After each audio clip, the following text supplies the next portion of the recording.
ওপর দিকে তাকিয়েছে। উনি দেখে ওপরের জানলাটা খোলা আর একটা মেয়ে ঝুলছে। মেয়েটি ওনারই, পরনে বেনারসি শাড়ি, হাতে ওই রকম পুরো সেম শাখাপলা পরা, পায়ে আলতা, চুল খোলা, মাথা ভর্তি সিঁদুর, আর ঠিক ঘাটটা এরকম করে আছে। যেতে দিলে না, আমাকে যেতে দিলে না। বলো, ঘটনাটা আমার সঙ্গে ঘটেনি, ঘটনাটা আমার একটা বোনের কাছ থেকে শোনা। তো আমরা একসাথেই ডান্স করি।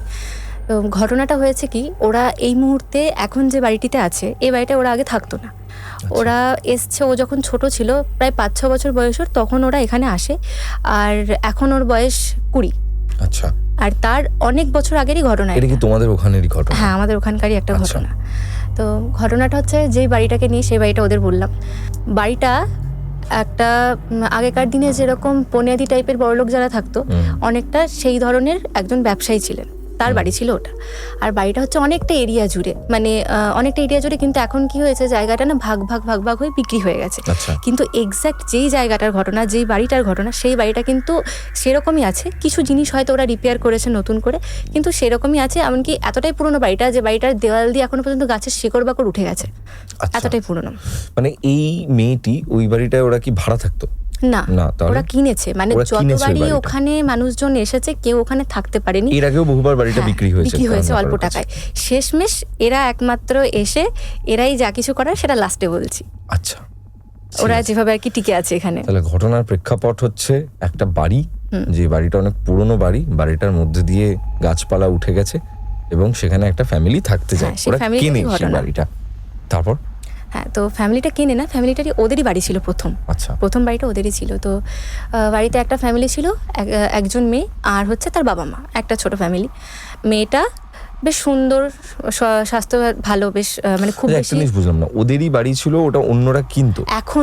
এখন সেটা বিক্রি হয়ে অন্য জায়গায় হয়ে গেছে। আচ্ছা, ওদের বাড়ি ছিল প্রথমে, ওখান থেকে ঘটনা শুরু। হ্যাঁ, তো ওই ওদের ছোট ফ্যামিলি, আর ওনাদের একমাত্র মেয়ে ছিল। মেয়েটির নাম ছিল সুমনা।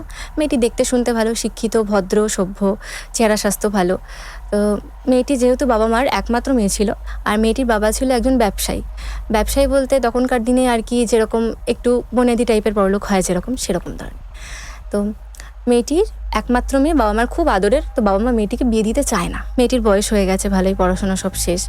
তো এবার পাড়ার লোকের, পাড়া প্রতিবেশীর কথাতে তখন বাবা মা বাধ্য হয় মেয়েটিকে বিয়ে দিতে। কারণ প্রথম থেকে বিয়ে দিতে চায় না, যে একমাত্র মেয়ে, আমরা থাকতে পারবো না তাকে ছাড়া। কিন্তু পাড়া প্রতিবেশী অনেক রকম কথা বলে তখন তারা যে বলে যে ঠিক আছে, তাহলে বিয়েটা দিয়ে দিই এবার মেয়ে। তো মেয়েটির বিয়ে দেয় ওনাদের মতনই একজন পরিবারের একটা ছেলের সাথে। ছেলেটি সরকারি চাকরি করতো তখনকার দিনে। তো বিয়ে হয়, ভালো মতন সব কিছুই ঠিকঠাক হয়। তো এবার আমাদের বাঙালি মতে যেরকম হয়, যে অষ্টমঙ্গলাতে আবার আসতে হয় বিয়ের কিছুদিন পরে। তো ওরা ওরকম বিয়ের কিছুদিন পরে আসে।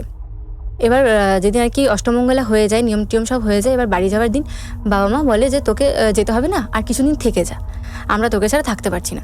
এবার সেটা একটা অমঙ্গলের ব্যাপার আছে। তখনকার দিনে তো এইসব আরও বেশি মানতো মানুষজন। তো ছেলেটা বলে আমরা না হয় পরে আবার কখনো আসবো, এখন এটা তো করাটা তো ঠিক হবে না। পাড়া প্রতিবেশী কী বলবে, সমাজের লোকজন কী বলবে, যে অষ্টমঙ্গলায় গেল, থেকে গেল, আমরা না হয় পরে আসবো। তো মেয়েটির মা তখন রীতিমতো কান্নাকাটি শুরু করে দেয়, যে না, তুই যাবি না।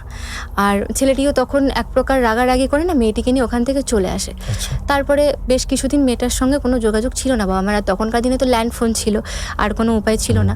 তো ওদের বাড়িতে ওগুলো অ্যাভেলেবেল থাকতো, কারণ ওরা একটু বললাম প্রভাবশালী ছিল।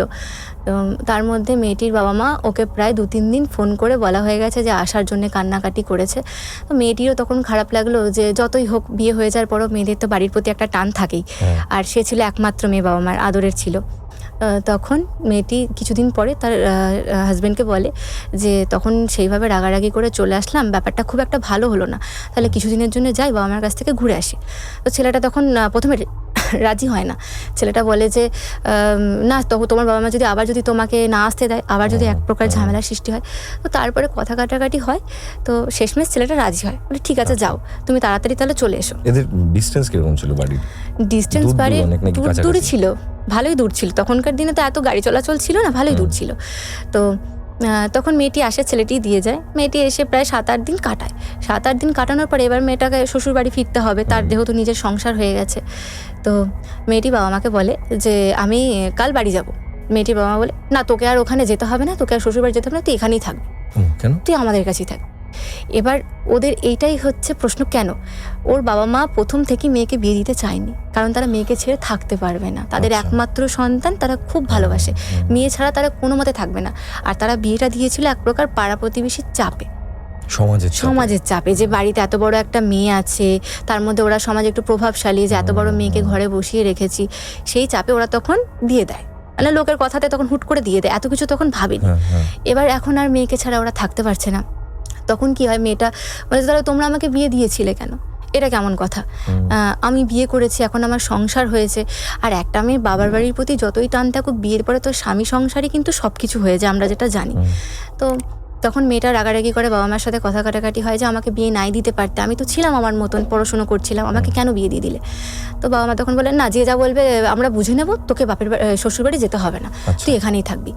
তখন মেয়েটার কোনো কথা শোনে না বাবা মা, মেয়েটাকে নিজের ঘরে তালা বন্ধ করে রেখে দেয়। এবার আমি বাড়িটার ডেসক্রিপশনটা দিই, কীরকম বাড়িটা হচ্ছে রাস্তা থেকে সোজা আর কি, মানে যেটা ঢুকছে সরু গলির মতন, বলতে এই সাইডে বাড়ি যেহেতু, তো রাস্তা থেকে সোজা বাথরুমটা দেখা যায়, বাথরুমের পাশে মাটির ঘরটর আরও আছে, আর এই যে দেওয়ালটা ঢুকে, এই যে দেওয়ালটা সাইডেই বাড়ি। তো বাড়িটা হচ্ছে প্রথমে বারান্দা, আর সিঁড়ি দিয়ে ঢুকে ওপরে সিঁড়ি চলে যাচ্ছে। বাড়িটা খুব দোতলা বাড়ি, বাট খুব বেশি হাইট নয়, ছোটোর মধ্যে। তো এই সাইডে একটা ঘর, এই সাইডে একটা ঘর, আর সামনে বারান্দা, আর সিঁড়ি দিয়ে উঠে গিয়ে এই সাইডে ছোট্ট করে একটা ঘর, আর এই দিকটা করে ফাঁকা একটা জায়গা, বারান্দার মতনই করা।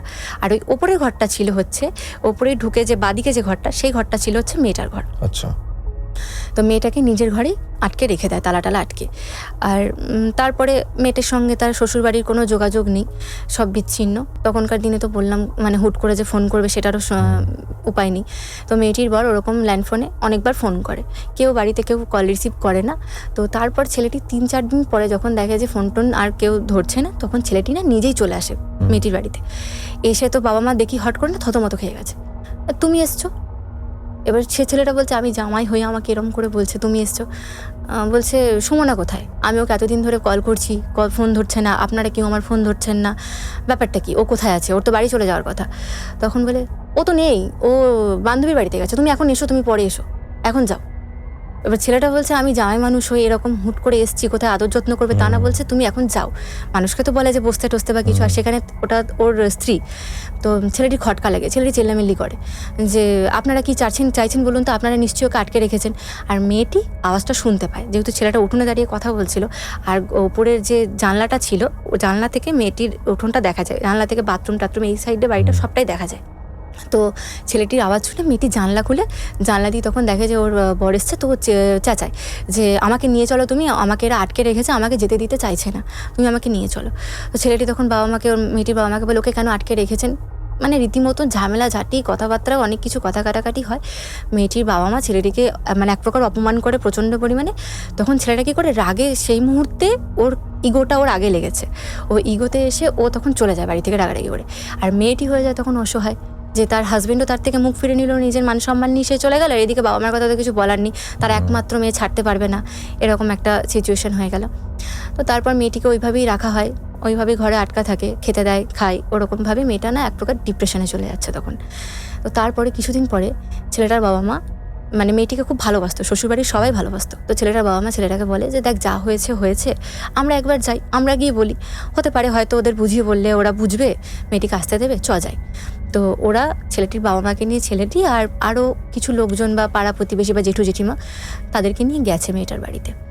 মেয়েটার বাড়িতে গিয়ে কথাবার্তা হয়, তখন বলে যে আমাদের কি কোনো ভুল হয়েছে, মানে ছেলেটার মা বাবা বলে যে আমাদের যদি কোনো ভুল হয়ে থাকে আপনারা বলুন, আপনাদের মেয়েকে তো আমরা যথেষ্ট ভালোবাসি, আপনাদের মেয়ের তো কোনো অভাব হয়নি, আমরা কোনো অভাব রাখিনি, আমার ছেলে একটা যথেষ্ট ভালো কাজ করে, কি অসুবিধা হয়েছে বলুন।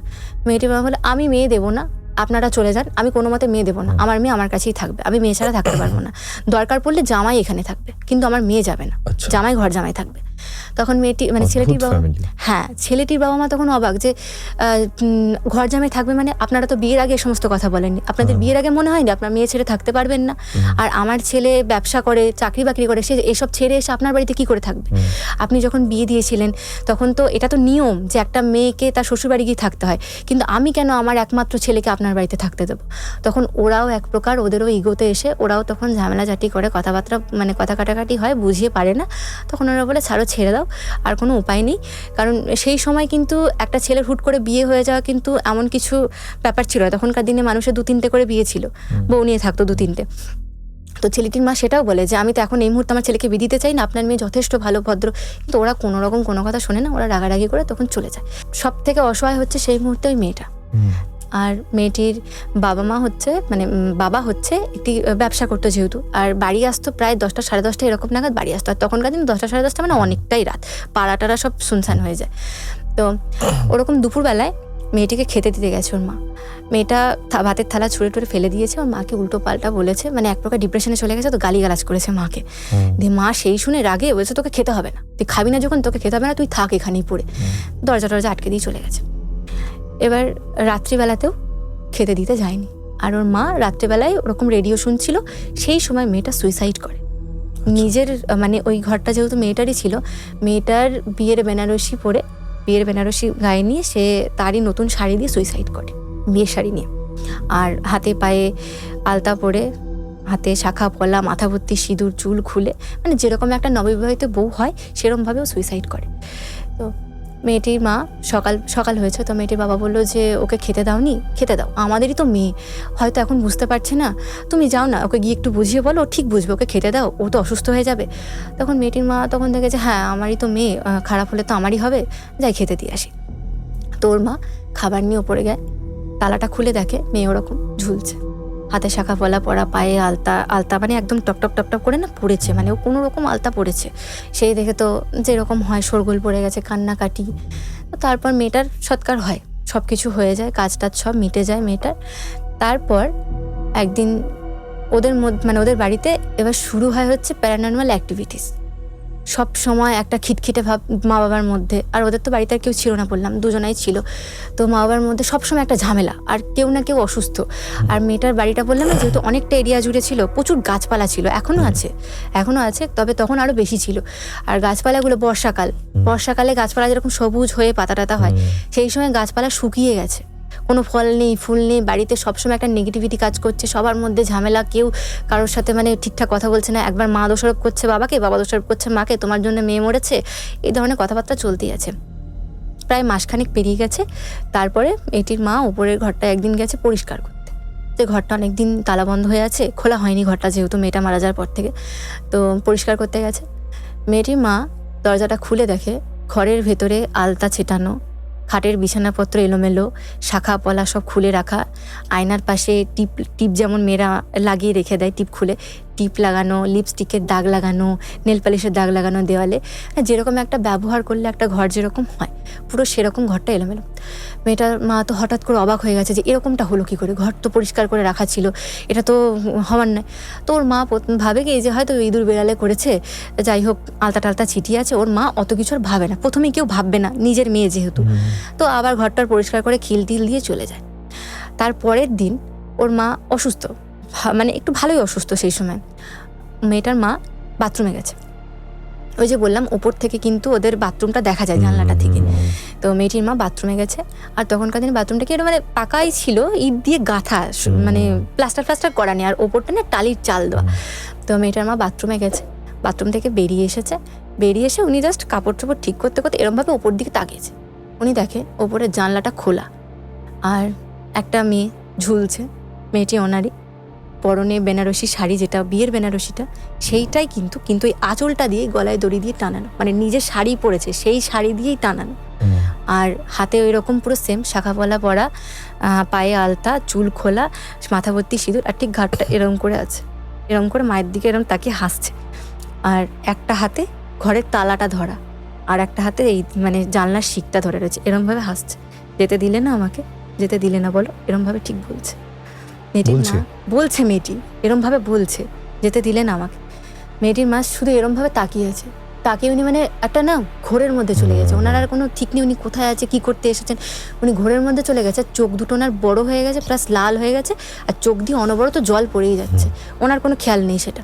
আর ওনার হাজবেন্ড কি হয়েছে, ওই যে সিঁড়ি বললাম ঘর দিয়ে উঠেই ছাদে সিঁড়ি চলে যাচ্ছে, উনি ওই সিঁড়িতে বসে বাইরে থেকে দেখছে ওনার বউকে কন্টিনিউ, যে উনি কী করছেন ওখানে।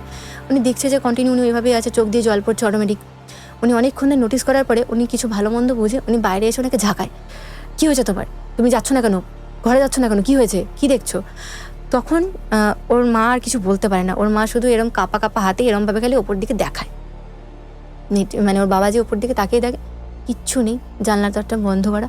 আর ওর মা তো জানলা দরজা বন্ধ করেই ছিল, জানলা খোলা ছিল। ওর মা ওরকম দেখেছে, ওর মা আর কিছু বলতে না পেরে ওরকম অজ্ঞান হয়ে যায় বাবার কাঁধের ওপরই, শরীর অসুস্থ ছিল, অজ্ঞান হয়ে যায়। তো ওর বাবা ঘরে নিয়ে যায় ধরে টরে, দিয়ে তখন সব কিছু খুলে বলে, মেয়েটির বাবাকে সব খুলে বলে। ওর বাবা বলে তুমি তো অসুস্থ, আর মেয়েটিকে তুমি প্রথমে দেখেছিলে মেয়েকে, তাই হয়তো তোমার মাথায় হয়তো এসব ঘুরছে, ও কিছু না, তুমি ওসব ভেবো না, কিছু না, ওইসব তুমি অসুস্থ বলে এরকম হয়েছে, কাটিয়ে দেয়।